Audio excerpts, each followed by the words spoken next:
இப்போ நான் வந்து கடுகு சேர்த்துக்கிறேன். வெங்காயம் வச்சுருக்கேன், இதை சேர்த்துக்கலாம். இடிச்சு சேர்த்துக்கோன்னா நல்லா டேஸ்ட் சூப்பராக இருக்கும். ஃபுல்லாக சுற்றி பருப்பு ஆகிடும். அது உடனே நம்ம ஸோ எண்ணெய்லாம் சூப்பராக பிரிஞ்சு வந்துருச்சு. நம்ம இந்த மசாலாவில் சேர்த்துக்கலாம்.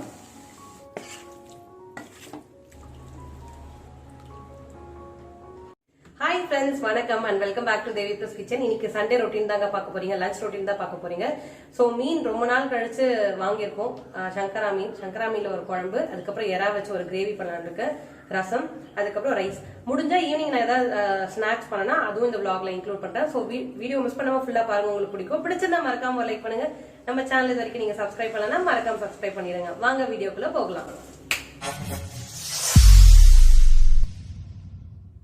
ஃபர்ஸ்ட் ரசம் வந்து பருப்பு ரசம் தான் வைக்க போறேன். ஒரு 2 டேபிள் ஸ்பூன் அளவுக்கு பருப்பு ஊற வச்சிருந்த கழுவி கொஞ்சமா தண்ணி விட்டுக்கலாம், அது வேக வச்சிடலாம்.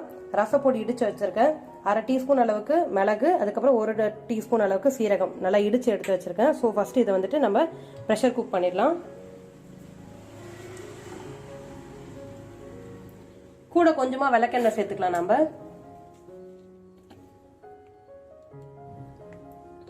அப்புறம் கொஞ்சமா மஞ்சள் பொடி நம்ம சேர்த்துக்கலாம்.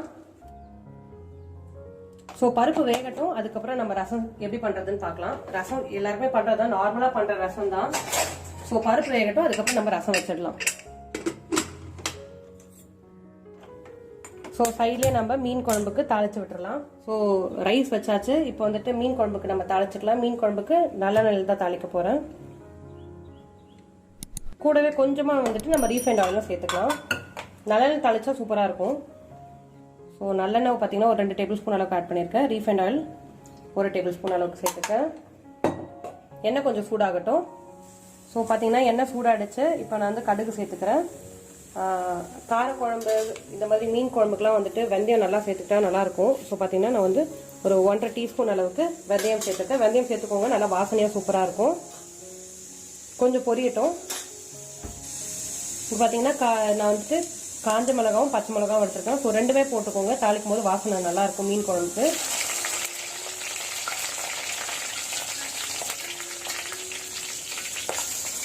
ஸோ கருவேப்பிலை பார்த்தீங்கன்னா கொஞ்சம் எடுத்துருக்கேன், ஒரு கொஞ்சமாக ஒரு அரை பிடி அளவுக்கு எடுத்துருக்கேன் நான். வெங்காயம் பார்த்தீங்கன்னா ஒரு 2 பெரிய வெங்காயம் எடுத்துருக்கேன், இதை சேர்த்துக்கலாம். சேர்த்துக்கிட்டு வெங்காயம் நல்லா வதங்கணும். நல்லா சுருள வதங்கினாதான் டேஸ்டாக இருக்கும். ஸோ வெங்காயம் நல்லா வதக்கிக்கலாம். வதங்கிறதுக்கு கூடவே கொஞ்சமாக நம்ம கல்லுப்பூ சேர்த்துக்கலாம். குழம்புக்கு தேவையான அளவுக்கு இப்போயே சேர்த்துக்கலாம். அப்புறம் பத்தலைன்னா நம்ம ஆட் பண்ணிக்கலாம். ஸோ ஒரு லெமன் சைஸ் அளவுக்கு நான் புளி ஊற வச்சிருந்தேன், அதை கரைச்சிக்கிறேன். இது ரசத்துக்கும் யூஸ் பண்ணிக்க போகிறேன், இப்போ மீன் குழம்புக்கும் யூஸ் பண்ணிக்க போகிறேன். வெங்காயம் வதங்கிட்டே இருக்குது. இந்த ஸ்டேஜில் நம்ம வந்து பூண்டு சேர்த்துக்கலாம். பூண்டு வந்து ஒரு முழு பூண்டு ஃபுல்லாகவே சேர்த்துக்கோங்க. நீங்கள் ஃபுல்லாகவும் சேர்த்துக்கலாம், இந்த மாதிரி இடிச்சும் சேர்த்துக்கலாம். பட் இந்த மாதிரி இடிச்சு சேர்த்துக்கோன்னா நல்லா டேஸ்ட் சூப்பராக இருக்கும். ஸோ பார்த்தீங்கன்னா நான் பூண்டு ஒன்றும் பாதியமாக இடிச்சு எடுத்துருக்கேன். அதுக்காக பேஸ்ட் மாதிரி மாற்ற தேவையில்லை, சும்மா 1 பாதி இடிச்சா போதும். இந்த கல்ல மிளகு இடிச்ச ரசத்துக்கு, ஸோ அது பூண்டு அந்த கலரில் இருக்குது.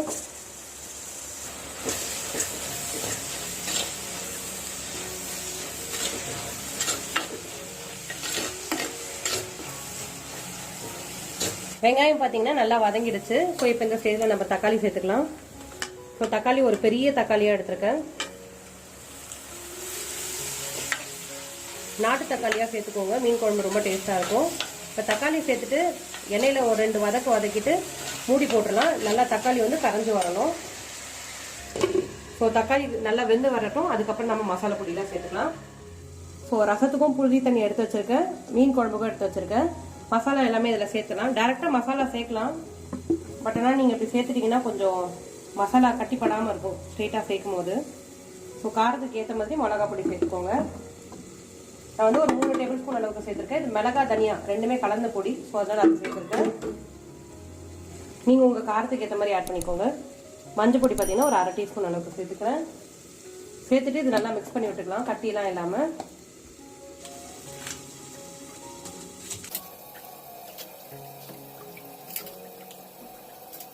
இப்போ தக்காளி வதங்கணும், இது நம்ம அதில் ஆட் பண்ணிக்கலாம். ஸோ தக்காளி எல்லாமே கரைஞ்சிருச்சு, எண்ணெய்லாம் பிரிஞ்சு வர ஆரம்பிச்சிருச்சு. நம்ம அந்த புளி பேஸ்ட் ஆட் பண்ணுறதுக்கு முன்னாடி கொஞ்சமாக நான் காஷ்மீரி மிளகாய் தூள் சேர்த்துக்கிறேன், கலர் நல்லாயிருக்கும் பார்க்குறதுக்கு. சொன்னது பார்த்தீங்கன்னா 1 டீஸ்பூன் அளவுக்கு நான் சேர்த்துக்கிறேன்.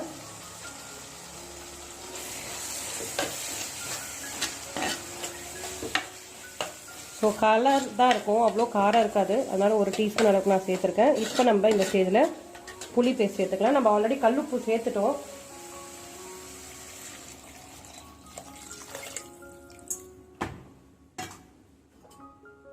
இது பார்த்தீங்கன்னா கிட்டத்தட்ட ஒரு 15 to 20 மினிட்ஸ் நல்லா கொதிக்கட்டும். எண்ணெய் பிரிஞ்சு வரட்டும், மசாலாவோட பச்சை வாசனைலாம் போகட்டும். அதுக்கப்புறம் நம்ம மீன் சேர்த்துட்டு இன்னொரு 10 நிமிஷம் கொதிக்க விட்டுக்கலாம்.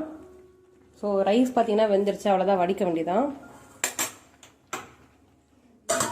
இந்த பக்கம் குழம்பும் பார்த்தீங்கன்னா கொதிக்க விட்டுருக்கேன். ஒரு 15 to 20 மினிட்ஸ் கொதிச்சாதான் நல்லாயிருக்கும். அந்த பக்கம் பருப்பும் வந்துட்டு பார்த்தீங்கன்னா குக் ஆகிடுச்சு. ஸோ இதை வெளியில் எடுத்துட்டு லைட்டாக ஒரு மசிச்சிடலாம்.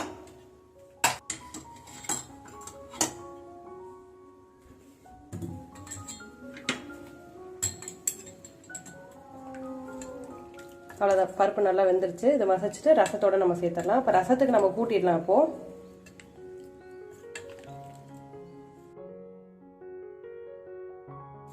ஸோ இந்த மாதிரி பருப்பு வேக வைக்கிறது கொஞ்சம் ஈஸியாக இருக்குது. இங்கெல்லாம் ஃபுல்லாக சுற்றி பருப்பு ஆடும், அதை உடனே நம்ம க்ளீன் பண்ணுற மாதிரி இருக்குது. இங்கேயும் பார்த்தீங்கன்னா ஈஸியாக இருக்கும் வாஷ் பண்ணுறதுக்கு. ஸோ இப்போல்லாம் பருப்பு இப்படி தான் வேக வைக்கிறது. ஸோ ரசத்துக்கு கரைச்சிக்கலாம்.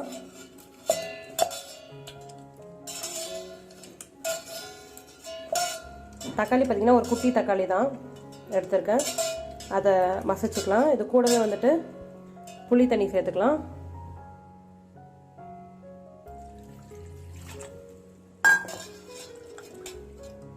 அப்புறம் இந்த பருப்பு தண்ணியும் சேர்த்துட்டு கரைச்சிக்கலாம். பருப்பு தண்ணியும் சேர்த்துக்கிறேன்.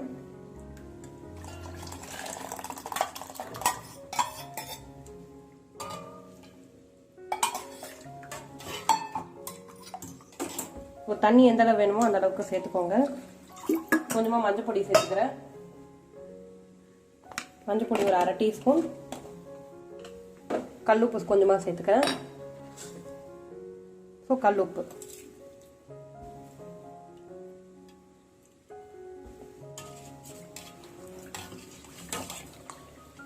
இது கூடவே நம்ம பெருங்காயம் சேர்த்துக்கலாம். பெருங்காயம் சேர்த்துக்கிறேன். அதுக்கப்புறம் மிளகு சீரக பொடி 1 பாதியமாக இடிச்சு எடுத்து வச்சிருக்கேன், அதையும் சேர்த்துக்கலாம். சேர்த்துட்டு நல்லா மிக்ஸ் பண்ணிட்டு கொதிக்க விடக்கூடாது, சும்மா நுரைச்சி வந்தால் போதும். உடனே ரசம் ஆஃப் பண்ணிடலாம். இப்போ வந்து அடுப்பில் வச்சிடறேன் நான் இதை.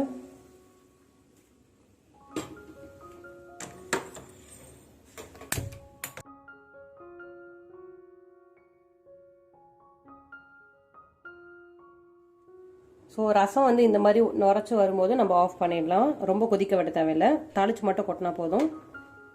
இந்த பக்கம் பார்த்தீங்கன்னா மீன் குழம்பு எண்ணெய்லாம் பிரிஞ்சு வர ஆரம்பிச்சிருச்சு. ஸோ எண்ணெய்லாம் சூப்பராக பிரிஞ்சு வந்துருச்சு. இந்த ஸ்டேஜில் நம்ம மீன் ஆட் பண்ணிக்கலாம். நான் பார்த்தீங்கன்னா நீங்கள் சங்கரா மீன் தான் வாங்கியிருக்கேன், நல்லா க்ளீன் பண்ணியாச்சு. ஸோ மீனை வந்து நம்ம சேர்த்துடலாம். சேர்த்துட்டு ரொம்ப நேரம் கொதிக்க வைக்கணும்னு அவசியம் கிடையாது. ஒரு 10 நிமிஷம் கொதிச்சா போதும், மீன் வெந்துடும். 5 to 10 நிமிஷம் போதும்.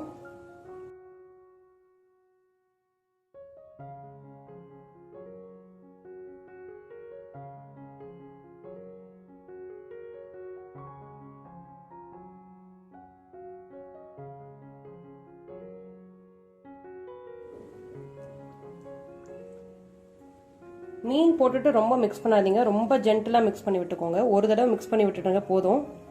ஒரு 10 நிமிஷம் கொதிக்கட்டும், அதுக்கப்புறம் ஆஃப் பண்ணிடலாம்.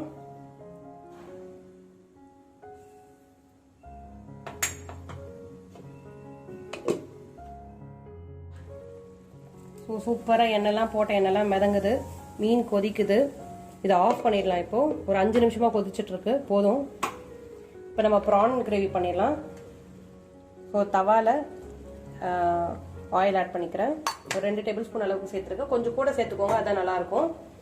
ஆல்ரெடி தவால, அயன் தவால எப்படி நம்ம ரோட் சைட்லலாம் சீ சைட்லாம் போனால் நமக்கு ப்ரான் ஃப்ரை பண்ணி தருவாங்களே, அந்த மாதிரி நான் பண்ணியிருக்கேன் நம்ம சேனலில். இது வரைக்கும் நீங்கள் செக் பண்ணலாம், செக் பண்ணி பாருங்கள், சூப்பராக இருக்கும்.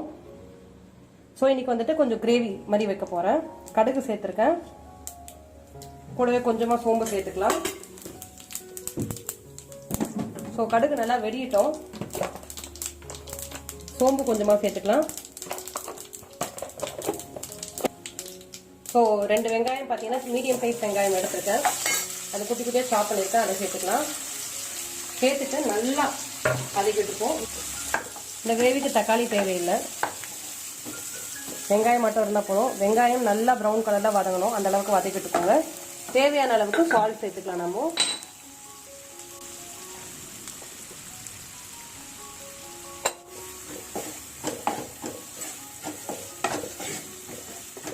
இஞ்சி பூண்டு பேஸ்ட் 1 டேபிள் ஸ்பூன் அளவுக்கு இருக்கு, அது சேர்த்துக்கலாம்.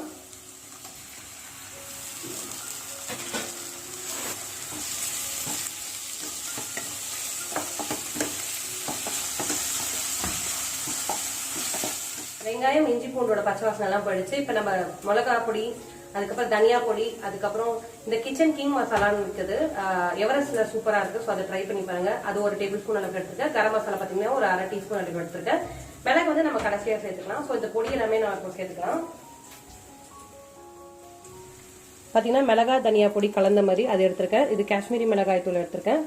கொஞ்சமா மஞ்சள் பொடி, கிங் மசாலா, கரம் மசாலா எல்லாமே சேர்த்துக்கலாம்.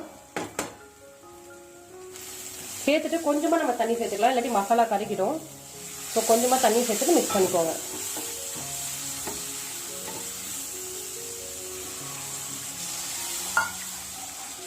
ஸோ மசாலாவோட பச்சை வாசனைலாம் போகட்டும். அதுக்கப்புறம் நம்ம ப்ரான் சேர்த்துக்கலாம்.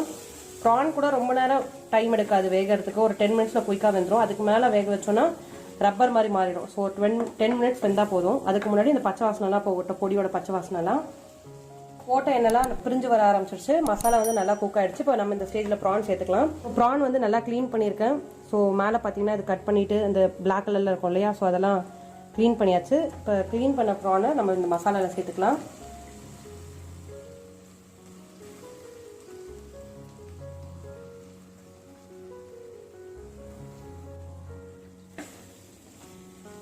மிக்ஸ் பண்ணிட்டு ரொம்ப நேரம் குக் பண்ணணும்னு அவசியம் இல்லை. கரெக்டாக ஒரு 10 மினிட்ஸ் இருந்தால் போதும். ப்ரான் சூப்பராக குக் ஆகிடும். அதுக்கு மேலே விட்டிங்கன்னா கொஞ்சம் ரப்பரியாக மாறிடும், வேறு எதுவும் இல்லை.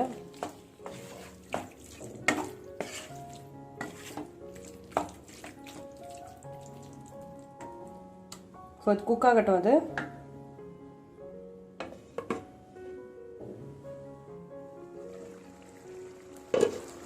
ஸோ எறா பார்த்தீங்கன்னா சூப்பராக குக் ஆகிடுச்சு. மசாலாலாம் கூட நல்லா குக் ஆகிட்டு எண்ணெய்லாம் பிரிஞ்சு வந்துடுச்சு.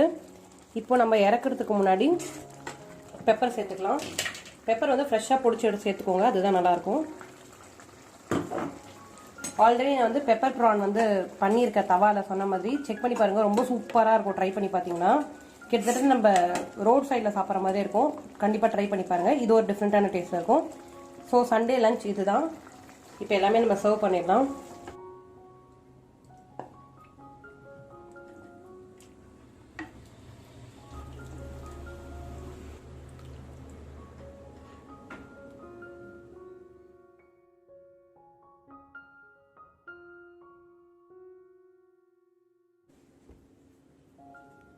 ஸோ இதுதான் எங்களோட சண்டே லஞ்ச். உங்களுக்கு பிடிச்சிருக்கும்னு நினைக்கிறேன். பிடிச்சிருந்தா மறக்காம லைக் பண்ணுங்க. நம்ம சேனல் இது வரைக்கும் நீங்க சப்ஸ்கிரைப் பண்ணலன்னா மறக்காம சப்ஸ்கிரைப் பண்ணிடுங்க. நன்றி.